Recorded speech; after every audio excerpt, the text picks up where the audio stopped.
Recent trending చాలా viral అవుతుంది studio Ghibli images. So అవి ఎలా క్రియేట్ చేసుకోవాలి అని నేను కూడా 2 వీడియోలు చేసిన. సో ఇప్పుడు దీంతో వచ్చిన ప్రాబ్లం ఏంటంటే, కొంతమంది కామెంట్స్ చేస్తున్నారు ఏంటంటే, బ్రో వేరే యూట్యూబర్స్ కొంతమంది దీని మీద మాట్లాడుతున్నారు. అంటే మీరు ఏఐకి చాట్ జీపీటీ అనేది ఆర్టిఫిషియల్ ఇంటెలిజెన్స్ కదా. సో ఆర్టిఫిషియల్ ఇంటెలిజెన్స్కి మన ఇన్ఫర్మేషన్ అంటే మన ఫొటోస్ని మనమే ఇస్తున్నాము. సో ఇది ఖచ్చితంగా మన ప్రైవసీకి థ్రెట్ అవుతుంది. అంటే ఈ ఏఐ అనేది మన ఫొటోస్ని రేపు ఫ్యూచర్లో మిస్యూజ్ చేసే అవకాశం ఉంది కదా. అంటే మన ఫొటోస్ని మార్ఫ్ చేయడము, లేదంటే దాన్ని ఏదైనా ఇల్లీగల్ యాక్టివిటీకి యూజ్ చేయడము, దానివల్ల మనకు అనవసరంగా లేనిపోని రిస్క్లు వస్తాయి. సో కాబట్టి ఈ స్టూడియో గిబ్లీ ఇమేజెస్ కోసం మనం వీటిని క్రియేట్ చేసుకోవడం అస్సలు కరెక్ట్ కాదు అని చెప్పేసి కొన్ని వీడియోస్లో చూసిండ్రు. ఇది ఎంతవరకు నిజం అని చెప్పేసి అంటున్నారు. సో దీనికోసమనే నేను మీకు ఈ వీడియోలో ఫుల్ క్లారిటీ ఇస్తానండి. ఇది ఎంతవరకు కరెక్ట్, ఎంతవరకు కాదు. అంటే ఓన్లీ చాట్ జీపీటీ, ఈ ఓపెన్ ఏఐ లేదంటే గ్రాక్ కానీ ఇది మాత్రమే కాకుండా అసలు తెల్లారులేస్తే మనం యూజ్ చేసే అప్లికేషన్స్ ఏంటి? WhatsApp, Facebook, Instagram, Twitter, share చాటు ఇలాంటివే కదా మనం మ్యాక్స్ వాడేది. అసలు ఇవి మరి ఎంతవరకు సేఫ్? దీని గురించి ఎవరేం మాట్లాడారే? సో నేను మీకు ఈ వీడియోలో మన డేటాకి అసలు ప్రైవసీ ఉందా, మన పర్సనలైజ్డ్ డేటాకి ప్రైవసీ ఉందా లేదా అనేది నేను మీకు ఈ వీడియోలో క్లియర్ కట్గా చెప్తా. సో కాబట్టి వీడియోని అస్సలు స్కిప్ చేయకుండా ఎండ్ వరకు చూడండి. ఇది ఖచ్చితంగా అందరూ తెలుసుకోవాలి. అండ్ టెక్నికల్గా మీకు ఇంకా ఏ డౌట్ ఉన్నాయి, ఎస్పెషల్లీ మీ ఇన్స్టాగ్రామ్ పేజ్ ఎలా గ్రో అవ్వాలి, మీ రీల్స్ ఇంకా తొందరగా వైరల్ అవ్వాలి అని అనుకుంటే దీనికి చాలా రీజన్స్ అండ్ టిప్స్ ఉంటాయి. అవి మీరు తెలుసుకోవాలనుకుంటే నాకు call me for app through call చేయండి. దీనికి సంబంధించిన వీడియో నేను ఎండ్ స్క్రీన్స్లో కూడా ఇచ్చిన. అండ్ ఇంకా ఎవరైనా సబ్స్క్రైబ్ చేసుకోకపోతే మన ఛానల్ మీకు చాలా యూజ్ అవుతుంది. సో జస్ట్ సబ్స్క్రైబ్ చేసుకోండి చాలు. ఖచ్చితంగా ఈ చాట్ జీపీటీకి మనం ఇచ్చిన ఇమేజెస్ని అది ఖచ్చితంగా మిస్యూజ్ చేస్తుంది. అది అసలే ఆర్టిఫిషియల్ ఇంటెలిజెన్స్ అనేది చాలామంది అంటున్నారు. ఈ ఓపెన్ ఏఐ వాళ్ళు మన డేటాని అమ్ముకోవచ్చు, ఈ ఛాన్స్ కూడా ఉంది కదా అని చెప్పేసి అంటున్నారు. సరే, ఇప్పుడు ఓపెన్ ఏఐ ఏం చెప్తుందో చూద్దాము. అంటే చాట్ జీపీటీ అనేది మనము వాళ్ళకి ఇచ్చిన ఇన్పుట్, వాళ్ళని అడిగిన క్వశ్చన్స్ కానీ, మనం షేర్ చేసుకున్న ఇమేజెస్ కానీ, వీడియోస్ కానీ, సో ఇవన్నిటిని కూడా మేము స్టోర్ చేసుకుంటాము. బట్ కాకపోతే దీన్ని మేము ఏ అడ్వర్టైజింగ్ కంపెనీలకు అమ్ముకోము అని చెప్తుంది మనకి చాట్ జీపీటీ, ఓపెన్ ఏఐ. మనము ఏఐని మాత్రమే బ్లేమ్ చేస్తూ ఏఐ మంచిది కాదు, ఏఐ మంచిది కాదు అంటే అఫ్కోర్స్ నేనేం ఏఐకి సపోర్ట్ చేయట్లేదు. ఇప్పుడు రష్మిక మందనది ఒక వీడియో కూడా వచ్చింది ఆ టైంలో, అంటే కొంచెం ఎక్స్పోజ్ చేసినట్టు ఫేస్ని మార్ఫ్ చేసి ఒక వీడియోకి పెట్టి చేశారు అనేది బాగా వైరల్ అయింది. ఈవెన్ నరేంద్ర మోడీ లాంటి వాళ్ళు కూడా దాని మీద రియాక్ట్ అయిండ్రు. ఓకేనా, ఒకవేళ ఏఐ కనుక ఏదైనా చేస్తే ఏం చేస్తుంది? మహా అంటే మార్ఫ్ చేస్తుంది, మన ఫేస్ని మార్ఫ్ చేస్తుంది, మిస్యూజ్ చేస్తుంది. అయితే మనం ఆ ఫోటోని ఇవ్వకుండా కూడా మనల్ని మిస్యూజ్ చేసే ఛాన్స్ ఉంది కదా. వేరే ఇంకొక పర్సన్ కూడా మనల్ని మిస్యూజ్ చేసే ఛాన్స్ ఉంది కదా. ఇప్పుడు Shahrukh Khan running on the street roads అని మనం జస్ట్ ఇట్లా ప్రాంప్ట్ ఇచ్చినాం అనుకో చాట్ జీపీటీకి, నిజంగానే షారుఖ్ ఖాన్ గల్లీలలో ఉరికేది చూపిస్తుంది, వీడియో క్రియేట్ చేసి చూపిస్తుంది. చాట్ జీపీటీకి మనమేం షారుఖ్ ఖాన్ ఫోటో ఇవ్వట్లేదే, లేదంటే షారుఖ్ ఖానే కూర్చొని ఆయన ఫొటోస్ని చాట్ జీపీటీలో ఎప్పుడు ఎందుకు అప్లోడ్ చేసుకున్నాడు? చేసుకోలేదు కదా. అంటే ఏంటి? ఆయన పబ్లిక్ ఫిగర్. అంటే అతని వీడియోస్, అతని ఫోటోలు గూగుల్లో ఎక్కడున్నా కానీ, అతని ఏ ప్లాట్ఫామ్లో అతను అప్లోడ్ చేసుకున్న ట్విట్టర్లో అతని ఫోటో ఏదైనా ఉన్నా కానీ దాన్ని కూడా తీసుకొని మరి మీకు మార్ఫ్ చేసి అతనిలాగానే ఒక ఇమేజ్ని, ఒక వీడియోని జనరేట్ చేసి ఇస్తుంది కదా. సో దాని అర్థం ఇంకా ఏ ప్లాట్ఫామ్లో మీరు అప్లోడ్ చేసుకుంటే చాట్ జీపీటీకి మీరు డైరెక్ట్ ఇవ్వాల్సిన అవసరం ఏముంది? ఎక్కడి నుంచైనా మీ డేటా తీసుకుంటుంది కదా. నేను ఏమంటున్నానంటే ఇక్కడ ఓన్లీ చాట్ జీపీటీని మాత్రమే, అంటే దీన్ని ఒక్కదాన్ని ఏదో పెద్ద భూతంలాగా చేసి చూపించేసి మనం ఇంకా రెగ్యులర్గా తెల్లారులేస్తే వాడే అప్లికేషన్స్ అన్ని చాలా లెజిటిమేట్ అప్లికేషన్స్, ఇవి మనల్ని కొంచెం కూడా ఫ్రాడ్ చేయవు, అసలు కొంచెం కూడా స్కామ్ చేయవు, చాలా సేఫెస్ట్ అప్లికేషన్స్ మన యూజ్ చేసే సోషల్ మీడియా అప్లికేషన్స్ అని చాలామంది అనుకుంటున్నారు. సో దాని సంగతి ఏంటి అనేది ఒకసారి చూద్దాం. మరి ఫస్ట్ ఫేస్బుక్ గురించి మాట్లాడుకుందాము. ఫేస్బుక్ అనేది ఎంత డేంజర్ అనుకుంటున్నారు మీరు?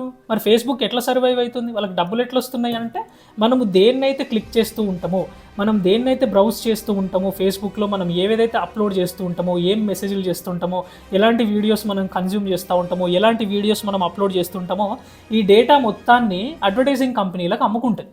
ఫర్ ఎగ్జాంపుల్, ఇప్పుడు నేను ఈ శాంసంగ్ ఫోన్ గురించి నాకు ఏదైనా యాడ్ కనిపించింది అనుకోండి ఫేస్బుక్లో, అబ్బా Samsung S23 Ultra are S25 Ultra చాలా బాగుందని నేను జస్ట్ లైక్ చేసిన. ఇప్పుడు నేను ఫేస్బుక్ నుంచి బ్యాక్ వెళ్ళిపోయి ఇన్స్టాగ్రామ్ ఓపెన్ చేసినా, లేదంటే ఈవెన్ మీరు గూగుల్ క్రోమ్లో ఏదైనా బ్రౌజ్ చేస్తూ ఉన్నా కానీ ఈ శాంసంగ్ S25 Ultraకి సంబంధించిన అడ్వర్టైజ్మెంట్లు నాకు ఎక్కువ పడతా ఉంటాయి. ఎందుకు? అది వీనికి ఎట్లా తెలిసింది? అడ్వర్టైజింగ్ కంపెనీ వాడికి ఫేస్బుక్ షేర్ చేసింది కాబట్టి ఆ ఇన్ఫర్మేషన్. సో కాబట్టి ఫేస్బుక్ ఏదో మంచి అప్లికేషను, దాంట్లో ఏం కాదు అని అనుకుంటారు. ఫేస్బుక్లో నుంచి కూడా డేటా బ్రీచ్ జరిగింది, 2-3 టైమ్స్ జరిగింది. అంటే డేటా లీక్ అయింది, కస్టమర్స్ డేటా, అంటే మనలాంటి అకౌంట్ యూజర్స్ ఎవరైతే ఉంటారో వాళ్ళ డేటా ఇప్పటికీ 2-3 సార్లు లీక్ అయింది. నెక్స్ట్ ఏంటి, ఇంకా ఇన్స్టాగ్రామ్, ఫేస్బుక్ పెద్ద డిఫరెన్స్ ఏమి ఉండదు. ఈ రెండు కూడా మెటాకి సంబంధించినవి. సో కాబట్టి ఇన్స్టాగ్రామ్లో కూడా మనము ఎలాంటి వీడియోస్ ఎక్కువగా చూస్తూ ఉంటాం అనే దాన్ని బట్టి, దేన్ని ఎక్కువ లైక్ చేస్తుంటాం అనే దాన్ని బట్టే కదా మనకు మళ్ళీ తరచుగా అట్లాంటి వీడియోస్ ఎక్కువ చూస్తూ ఉంటాయి. అల్గోరిథం మన ఇంట్రెస్ట్లను, మనం ఇచ్చే ఆడియన్స్ రిటెన్షన్ని తీసుకుంటుంది. మనం దేనికి ఎంగేజ్ అవుతున్నామో ఈ డేటా మొత్తాన్ని అల్గోరిథం కలెక్ట్ చేసి ఇన్స్టాగ్రామ్ కూడా అడ్వర్టైజింగ్ కంపెనీలకు అమ్ముకుంటుంది మన డేటాని. ఇప్పుడు మనం అదే ఇన్స్టాగ్రామ్లో నైకీ షూస్ గురించి మనం ఏదో ఒక 2-3 వస్తే దాన్ని లైక్ చేసినాం అనుకోండి, లేదంటే ఎవరి పోస్ట్ అయినా కానీ జస్ట్ మనం లైక్ చేసినాం నైకీ షూకి సంబంధించినవి. ఇక మీరు వేరే ఏ అప్లికేషన్ ఓపెన్ చేసినా, గూగుల్ క్రోమ్ ఓపెన్ చేసినా, ఇంటర్నెట్ ఓపెన్ చేసినా, ఏ బ్రౌజర్ ఓపెన్ చేసి దేన్ని సెర్చ్ చేయాలనుకున్నా, ఈవెన్ ఏదైనా థర్డ్ పార్టీ అప్లికేషన్స్ ఓపెన్ చేసినా కూడా వాటిలో కూడా ఇలాంటి నైకీకి సంబంధించిన యాడ్లే పడతా ఉంటాయి దాని ఫర్దర్ డేస్లో. ఎట్లా తెలుస్తుంది మరి? ఇన్స్టాగ్రామ్ కూడా మన ఇంట్రెస్ట్లకు సంబంధించిన డేటాను అమ్ముకుంటుంది. కానీ ఇన్స్టాగ్రామ్ని అడిగితే ఏం చెప్తుంది? మేము మీ డేటాని కలెక్ట్ చేసుకుంటాము కానీ మేమేం అమ్ముకోము అని చెప్తుంది. ఓకేనా? సో కాబట్టి ఇన్స్టాగ్రామ్లో కూడా ఎక్కడుంది మరి ఇప్పుడు ప్రైవసీ? ఇంకా అసలు సిసలైన అప్లికేషన్ అంటే మనం తెల్లారులేస్తే వాడే అప్లికేషన్ ఏంటి? వాట్సాప్. సరే వాట్సాప్లో సేఫ్టీ ఉంది కదా bro, end to end encryption ఉంది కదా అని చాలామంది అనుకుంటారు. ఎండ్ టు ఎండ్ ఎన్క్రిప్షన్ అంటే ఏంటి? మనము చేసే మెసేజ్లు వాట్సాప్లో మనం ఎవరితోటైనా చాట్ చేస్తే రిసీవ్ చేసుకున్న వాళ్ళకి, మనకు తప్ప మనం ఏం చాట్ చేస్తున్నాం అనేది వాట్సాప్ వాళ్ళకి తెలియదు. దీన్నే ఎండ్ టు ఎండ్ ఎన్క్రిప్షన్ అంటారు. సరే ఈ ఎన్క్రిప్షన్ అనేది ఉంటుంది, కాకపోతే మన డేటాని వాట్సాప్ స్టోర్ చేసుకుంటుంది కదా మరి. అంటే మనం ఏమేమి చాట్ చేస్తున్నాము, మనం ఏమేమి ఫోటోలు పంపించుకుంటున్నాం, వీడియోలు పంపించుకుంటాం, ఈ డేటా మొత్తాన్ని క్లౌడ్ స్టోరేజ్లో స్టోర్ చేస్తుంది కదా వాట్సాప్. స్టోర్ చేస్తుంది కాబట్టి మనం బ్యాకప్ చేసుకుంటున్నాం. అది గుర్తుపెట్టుకోండి. వాట్సాప్ ఏం చేయదు అది ఇదని చాలామంది అనుకుంటారు తెలియని వాళ్ళు. వాట్సాప్ దాన్ని స్టోర్ చేస్తుంది కాబట్టి మీరు ఎప్పుడు అడుగుతప్పుడు దాన్ని బ్యాకప్ ఇస్తుంది కదా మీకు. డిలీట్ అయిపోయిన చాట్ని కూడా మళ్ళీ మనకి ఇస్తుంది అంటే దాని అర్థం ఏంటి? స్టోర్ చేస్తుంది అది మన డేటా మొత్తాన్ని. అది డైరెక్ట్ మనం మెసేజ్లు చేసేది చదవకపోయినా కానీ దాంట్లో ఉన్న మెటా డేటా ఏదైతే ఉంటుందో దాన్ని అడ్వర్టైజింగ్ కంపెనీలకు అమ్ముకునే ప్రయత్నం చేస్తుంది కోర్స్ వాట్సాప్ కూడా. దీనివల్ల ఏమవుతుంది? ఇప్పుడు వాట్సాప్లో మన ఇద్దరం చాటింగ్ చేసుకుంటూ, అరే నేను ఇప్పుడు ఒక ఫోన్ కొన్నా, లేదంటే ఇప్పుడు ఒక మ్యాక్బుక్ కొన్నా అని మనం చాటింగ్ చేసుకుంటూ ఉన్నాం అనుకో, లేదంటే మ్యాక్బుక్కి సంబంధించిన లింక్స్ మనం వాట్సాప్లో వేరే వాళ్ళతో షేర్ చేసుకున్నాం అనుకో, ఇంకా మనం వేరే అప్లికేషన్స్ ఏదైనా ఓపెన్ చేసినా, ఇందాక నేను చెప్పినట్టు ఏదైనా బ్రౌజ్ చేసినా కానీ సేమ్ ఇంతకుముందు చెప్పినట్టు ఎట్లనైతే యాడ్స్ పడతాయో సేమ్ అలాంటి పర్సనలైజ్డ్ యాడ్లే పడతా ఉంటాయి. అంటే మ్యాక్బుక్కి సంబంధించిన అడ్వర్టైజ్మెంట్లు మనకు పడతాయి, ఎవరితోనైతే మనం చాట్ చేస్తామో వాళ్ళకి అలాంటి అడ్వర్టైజ్మెంట్లు చూపిస్తూ ఉంటాయి. ఎందుకట్లా? మన డేటాను అమ్ముకున్నారు. As simple as that. ఇప్పుడు ఇంకా అన్నిటికంటే మించింది గూగుల్ అంటే నాట్ ఓన్లీ గూగుల్, యూట్యూబ్ కూడా గూగుల్దే. సో కాబట్టి రెండింటి గురించి చెప్తాను నేను మీకు అర్థమయ్యేలాగా. యూట్యూబ్లో మీరు ఏదైనా ప్రోడక్ట్ గురించి సెర్చ్ చేశారు అనుకోండి, సో దాంట్లో కూడా లెట్స్ సే ఫజిల్ వాచ్ అని సెర్చ్ చేశారు అనుకోండి, మీరు యూట్యూబ్లో ఏదైతే సెర్చ్ చేసిందో అదే మళ్ళీ మీరు గూగుల్ ఓపెన్ చేసి ఏదైనా బ్రౌజ్ చేస్తూ ఉంటే, ఇన్స్టాగ్రామ్ ఏదైనా స్క్రోల్ చేస్తూ ఉంటే, ఫేస్బుక్ స్క్రోల్ చేస్తూ ఉంటే అదే యాడ్లు పడతా ఉంటాయి. అంటే ఏంటి? యూట్యూబ్ కూడా మన సెర్చ్ డేటాను అమ్ముకుంటుంది. యూట్యూబ్లో మనం ఎలాంటి వీడియోలు చూస్తున్నాము, ఎలాంటి కామెంట్లు పెడుతున్నాం, ఈవెన్ వాటిని కూడా ట్రాక్ చేస్తుంది యూట్యూబ్. అది కూడా ట్రాక్ చేసి అమ్ముకుంటుంది ఆ డేటాను కూడా. అండ్ గూగుల్లో ఇదైతే చాలామందికి తెలిసిందే, చాలాసార్లు మీరు ఎక్స్పీరియన్స్ చేసే ఉంటారు. గూగుల్లో మీరు ఏ ప్రోడక్ట్ గురించి సెర్చ్ చేసినా దానికి సంబంధించిన అడ్వర్టైజ్మెంట్లు all over the social media ఏది ఓపెన్ చేసినా కూడా అక్కడ అడ్వర్టైజ్మెంట్లు స్పాట్ అయితేనే ఉంటాయి మనకి, ఏ ప్రోడక్ట్ గురించి సెర్చ్ చేసినా కూడా.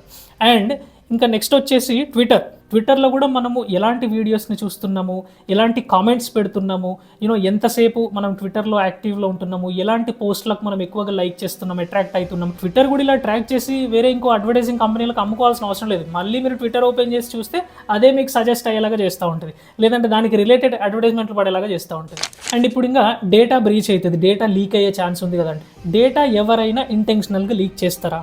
ఒకసారి గుర్తుపెట్టుకోండి. ఇప్పుడు ఫేస్బుక్లో నుంచి కూడా 2-3 సార్లు డేటా లీక్ అయింది. ఇప్పుడు ట్విట్టర్ కానీ, చాట్ జీపీటీ కానీ, యూట్యూబ్ కానీ, గూగుల్ కానీ ఇలాంటి ప్లాట్ఫామ్స్లో మన డేటా ఉంటుంది వాళ్ళ దగ్గర.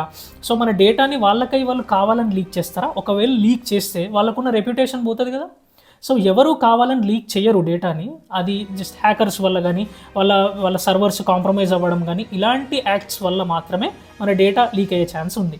అది చాట్ జీపీటీలో నుంచి అయినా లీక్ అవుతుంది, మీరు యూజ్ చేసే వాట్సాప్లో నుంచి, ఇన్స్టాగ్రామ్లో, ఫేస్బుక్లో నుంచి కూడా డేటా లీక్ అవుతుంది. అయిన సందర్భాలు కూడా ఉన్నాయి. సో కాబట్టి ఈ all over the internet world, అసలు మనం యాక్చువల్గా వర్చువల్ వరల్డ్ అనాలి దీన్ని, ఇంకా ఫ్యూచర్లో అలాగే పిలుస్తాం మనం. సో కాబట్టి ఇంత వర్చువల్ వరల్డ్లోకి మనం అడుగు పెట్టేసినామంటే, ఈ సోషల్ మీడియా ప్లాట్ఫామ్స్లోకి అడుగు పెట్టేసినాం, మనం ఆ కంటెంట్ని అప్లోడ్ చేస్తున్నాము, కంటెంట్ని కన్జ్యూమ్ చేస్తున్నామంటేనే మనం ఖచ్చితంగా ఎంతో కొంత రిస్క్లో ఉన్నట్టే.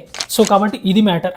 సో నేను మళ్ళీ చెప్తున్నా, నేనేం చాట్ జీపీటీ నేను సపోర్ట్ చేయట్లేదు. రేపు చాట్ జీపీటీ నిజంగా మన కంటెంట్ని మిస్యూజ్ చేసినా కానీ నాట్ ఓన్లీ చాట్ జీపీటీ, వేరే అన్ని అప్లికేషన్స్ కూడా అలాగే వర్క్ అవుతాయి. ఏ అప్లికేషన్ అడిగినా నేను మీ డేటా తీసుకుంటే కానీ నేను అమ్ముకోను అనే చెప్తుంది. మరి పర్సనలైజ్డ్ యాడ్లు ఎట్లా పడుతున్నాయి? మనం సెర్చ్ చేసిన విధంగా యాడ్లు ఎట్లా పడుతున్నాయి వీళ్ళు మన డేటా నమ్ముకోకపోతే. సో దట్ అదొక్కటి ఆలోచించండి, మీకు అర్థమవుతుంది. యా, సో కాబట్టి దిస్ ఈజ్ వీడియో. ఈ వీడియోని మీ ఫ్రెండ్స్ అండ్ ఫ్యామిలీ వాళ్ళందరికీ తప్పకుండా షేర్ చేయండి, బికాస్ వాళ్ళందరికీ కూడా అవేర్నెస్ రావాలి. అండ్ మీకు ఇంకా టెక్నికల్గా ఎటువంటి డౌట్ ఉన్నాయి, ఎస్పెషల్లీ మీ ఇన్స్టాగ్రామ్ పేజ్ ఎలా గ్రో అవ్వాలి, మీ రీల్స్ ఇంకా తొందరగా వైరల్ అవ్వాలి అనుకుంటే నాకు call me for app through call చేయండి. అండ్ నా ఎక్స్ప్లెనేషన్ నచ్చితే ప్లీజ్ లైక్ చేయండి. అండ్ ఇంకా ఎవరైనా సబ్స్క్రైబ్ చేసుకోకపోతే 4 lakh సబ్స్క్రైబర్స్కి చాలా దగ్గరగా ఉన్నాం. సో జస్ట్ సబ్స్క్రైబ్ చేసుకోండి చాలు.